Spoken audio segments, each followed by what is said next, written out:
Hey guys, welcome back to my AFK Arena. So from the update, we went through the new hero. That was a long-ass video because it took me forever to read her skills. I apologize. But we've got to take a look at the new skins and the new beast in the game.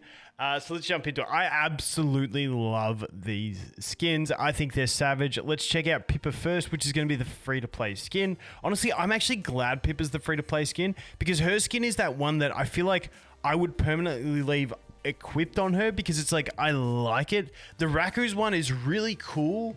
We'll go through it in a minute, but I think I'd resort to going to original Raku anyway. So this is the Pippa outfit. It's not a drastic change.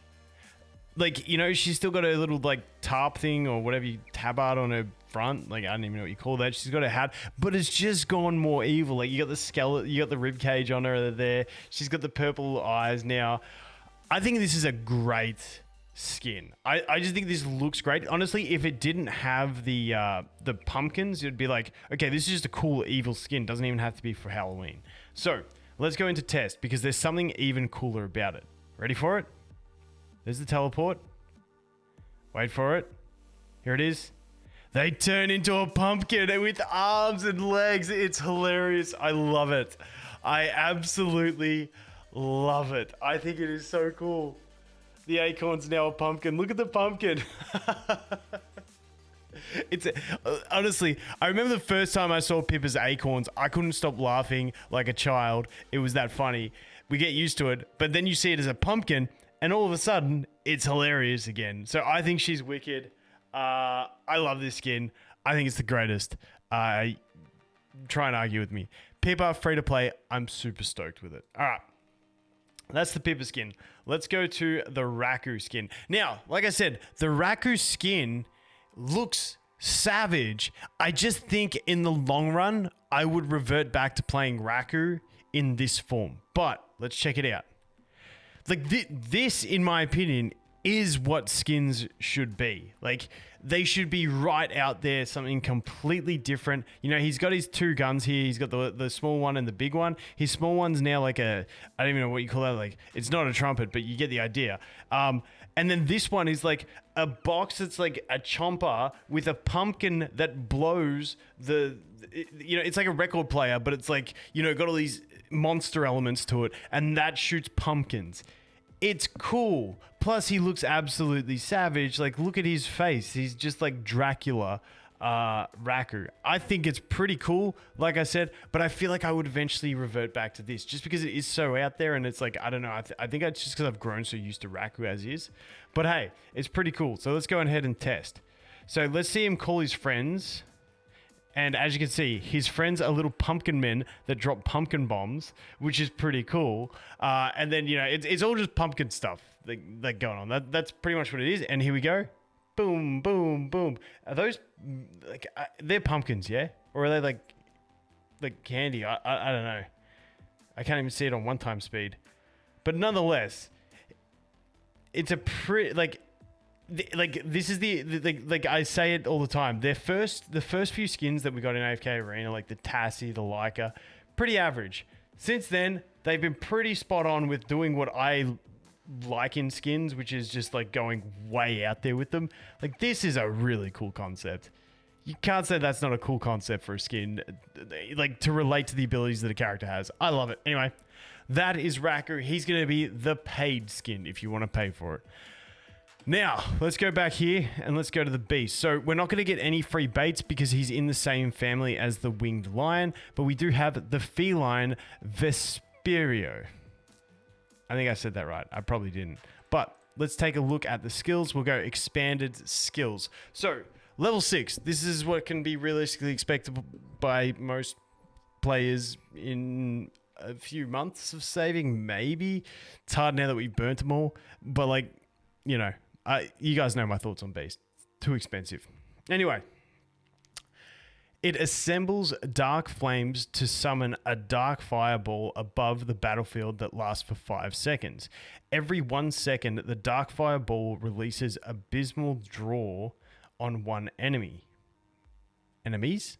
I don't think the S is supposed to be there. Dealing beast damage equal to 250% of its attack rating. Abysmal Draw prioritizes the enemy hero with the most energy as the target. When an enemy hero uses a skill other than a normal attack, he will gain additional beast energy. So I believe that's like skill 2, skill 3, skill 4, or an ultimate, just basically not using basic attacks. So that is pretty cool. Hopefully that's going to gain a lot of energy. But it doesn't state how much. I hate that this is like the expanded version, but it doesn't explain how much. But I think that's a really good way to gain extra energy.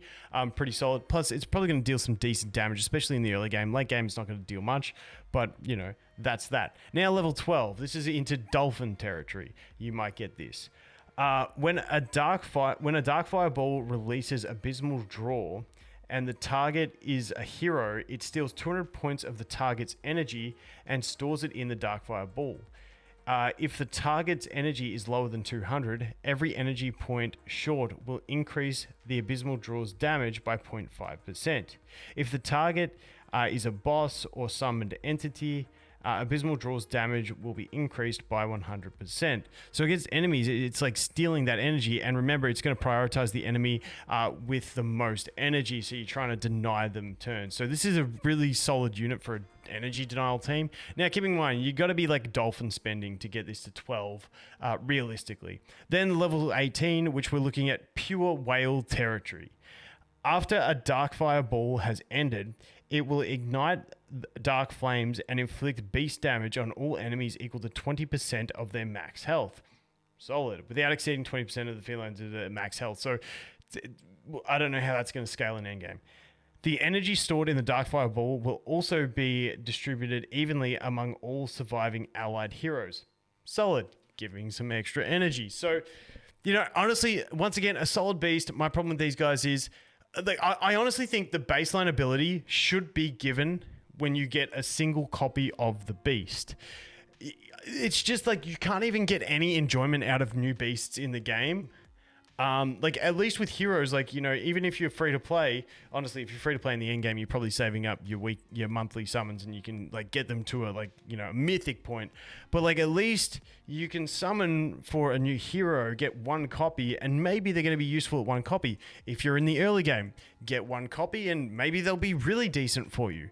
Whereas beasts, you just need to summon too many copies to get any use out of them besides being a stat stick. Once again, I ramble about this every time, but it's how I feel. I really think they should have some sort of ability. Like, maybe he should have the damaging part of this ability at level 1, and then when an enemy hero uses their normal attack, it gains extra beast energy. Maybe that comes at level 6. So at least you can use it at level 1. That would be my dream. I'm going to stop talking about beasts. That is the beast. Those are the skins. Honestly, the beast looks cool. The skins look amazing. But yeah, beast and beast. Anyway, thanks for watching. Hope you have an awesome day, and I look forward to seeing the next one. Cheers.